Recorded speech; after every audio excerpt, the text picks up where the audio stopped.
Corona virus RNA virus का एक समूह है जो स्तनधारियों और पक्षियों को प्रभावित करता है। यह मनुष्य और पक्षियों के पिंड, पाइप और लंग्स को संक्रमित करता है, जो हल्के से लेकर घातक तक हो सकते हैं। इंसानों में हल्की और सामान्य सर्दी की तरह हो सकता है या फिर SARS, MERS जैसे अधिक घातक हो सकता है।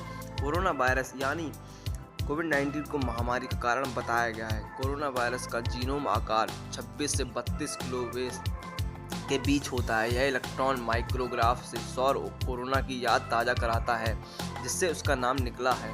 कोरोना वायरस नाम लैटिन कोरोना से लिया गया है, जिसका अर्थ है मुकुट या पुष्पांजलि। यह नाम जून अल्मेडा और डेविड टायरेल द्वारा गढ़ा गया था, जिन्होंने पहली बार मानव कोरोना वायरस को देखा और अध्ययन किया था।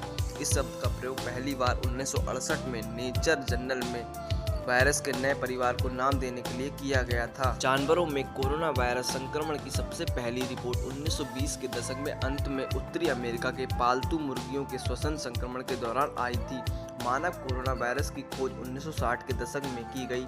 EC कैंडल, मैल्कम बायनो और डेविड टायरेल ने 1961 में एक बार असामान्य सर्दी जुकाम के वायरस को B814 नाम दिया था। कोरोना वायरस बड़े मोटे तौर पर गोलाकार कण होते हैं, जिनकी सतह बिल्कुल अलग होती है। उनका आकार 80 से 120 nm के औसत व्यास के साथ बेहद परिवर्तनशील है। इनका कुल आणविक द्रव्यमान औसतन 40,000 है। वे कई प्रोटीन अणुओं के साथ एक कवर में होते हैं। लिपिड बाइलेयर कवर झिल्ली, प्रोटीन और न्यूक्लियोकैप्सिड वायरस की रक्षा करते हैं। कोरोना वायरस से संक्रमित कैरियर वातावरण में वायरस को फैला सकते हैं। कोरोना वायरस मुख्य रूप से एपिथेलियल कोशिकाओं को निशाना बनाते हैं। ये वायरस एक एरोसोल फोमाइट या फेकल ओरल मार्ग द्वारा कोरोना वायरस वेरिएंट के आधार पर एक मेजबान से दूसरे मेजबान में फैलते हैं। मानव कोरोना वायरस श्वसन पथ की एपिथेलियल कोशिकाओं को संक्रमित करते हैं, जबकि पशु कोरोना वायरस आमतौर पर पाचन तंत्र की एपिथेलियल कोशिकाओं को संक्रमित करते हैं। उदाहरण के लिए SARS corona virus angiotensin converting enzyme 2 receptor से जुड़कर एक एरोसोल मार्ग के माध्यम से फेफड़ों की मानव एपिथेलियल कोशिकाओं को संक्रमित करता है। कोरोना वायरस विश्व की शुरुआत एक नए किस्म के corona virus novel corona virus के संक्रमण के रूप में मध्य चीन के वुहान शहर में 2019 के मध्य दिसंबर में बहुत से लोगों को बिना किसी कारण निमोनिया होने लगा। इस नए वायरस में कम से कम 70% वही जीनोम अनुक्रम पाए गए जो सार्स कोरोना वायरस में पाए गए थे। 20 जनवरी 2020 को चीनी प्रीमियम लीग के केकियांग ने नोवेल कोरोना वायरस के कारण फैलने वाली निमोनिया महामारी को रोकने और नियंत्रण करने के लिए निर्णायक और प्रभावशाली प्रयास करने का आग्रह किया। 23 जनवरी 2020 को विश्व स्वास्थ्य संगठन ने प्रकोप को अंतर्राष्ट्रीय चिंता का एक सार्वजनिक स्वास्थ्य आपातकाल घोषित करने के खिलाफ फैसला किया। 14 मार्च 2020 तक दुनिया में इससे 5800 मौतें हो चुकी हैं। इस वायरस के पूरे चीन में और मानव से मानव संचारण के प्रमाण हैं। दक्षिण Korea, Japan, Taiwan, Hong Kong, USA, Singapore, Bharat, Iran, Iraq, Qatar, Dubai और अन्य 160 देशों में पुष्टि के मामले सामने आए हैं। पहले संदिग्ध मामलों को 31 दिसंबर 2019 को WHO को सूचित किया गया था। पहली मौत की पुष्टि 9 जनवरी 2020 को हुई। 30 जनवरी 2020 को WHO द्वारा कोरोना वायरस के प्रसार को अंतर्राष्ट्रीय चिंता का सार्वजनिक स्वास्थ्य आपातकाल घोषित किया गया। 30 जनवरी को भारत के केरल राज्य में कोविड-19 का पहला मामला दर्ज किया गया था। 3 फरवरी तक बढ़कर संख्या 3 हो गई। सभी छात्र चीन के वुहान से लौटे थे। इसके बाद मार्च के महीने में संक्रमित मामलों की संख्या बढ़ गई और 12 मार्च को एक 76 वर्षीय व्यक्ति जो सऊदी अरब से लौटा था, जिसकी मृत्यु हुई और यह देश में कोरोना वायरस को पुष्ट मामलों की संख्या 100 हुई। भारत के प्रधानमंत्री नरेंद्र मोदी ने कोरोना वायरस से बचने के उपायों में 22 मार्च के दिन संकल्प और संयम के रूप में जनता कर्फ्यू की अपील देशवासियों से की। 31 मार्च को तबलीगी जमात मंडली जिसे दिल्ली में रखा गया था, जिससे देश भर में बड़ी संख्या में मामलों में बढ़ोतरी हुई। इसमें लगभग 9000 से अधिक मशीनियरों ने भाग लिया, जिनमें से अधिकांश भारत के विभिन्न राज्यों से हैं। 4 अप्रैल तक 1023 पुष्ट मामले 17 भारतीय राज्यों और केंद्र शासित प्रदेशों में दर्ज किए गए।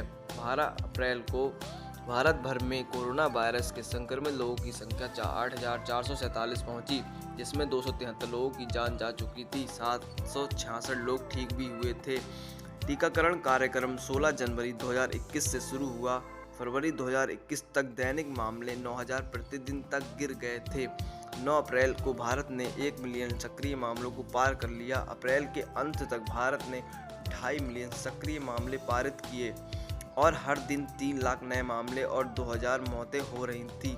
स्पुतनिक वी वैक्सीन की पहली खेप 1.5 लाख खुराक लेकर 1 मई 2021 को हैदराबाद पहुंची, जिस दिन भारत सरकार ने 18 से 44 वर्ष के आयु वर्ग के नागरिकों के लिए टीकाकरण शुरू किया था। दुनिया भर में कोरोना महामारी को 4 साल होने वाले हैं, लेकिन इसका डर अब भी लोगों को परेशान कर रहा है।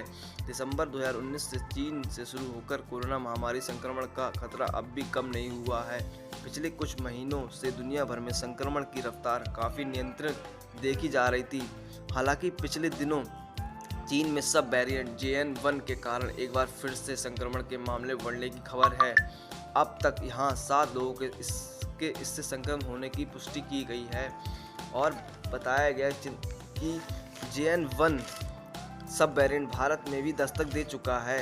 आधिकारिक सूत्रों ने बताया कि केरल में 8 दिसंबर को कोविड-19 सब वेरिएंट JN.1 का एक मामला सामने आया था। इसके साथ देश में संक्रमण के दैनिक मामलों में भी बढ़ोतरी की खबर है।